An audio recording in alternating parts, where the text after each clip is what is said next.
Hi, to install Docker, we'll head over to this website, which is docs.docker.com/docker for Windows. Since we are installing for Windows, /install. Let's hit enter, and we can also search for Docker for Windows, and we'll head over to that as well. Right, this is the first um, website, and here we have a blue button, which is Docker Desktop for Windows.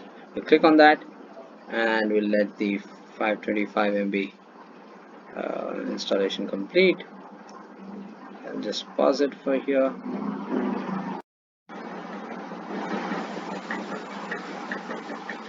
After installing the exe file, we'll run that, and since I already installed it, so I'm just running it. The configurations that we'll install are for WSL2 and also add a shortcut to it. I'll send OK. Once the unpacking and installing is done, we'll get the Docker desktop app. Let's wait for the installation to finish.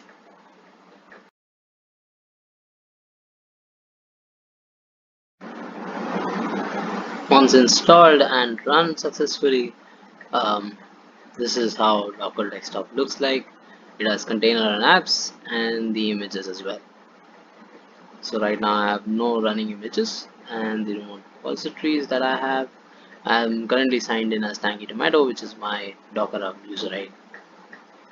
I hope this helps you in installing Docker. Thanks for watching the video.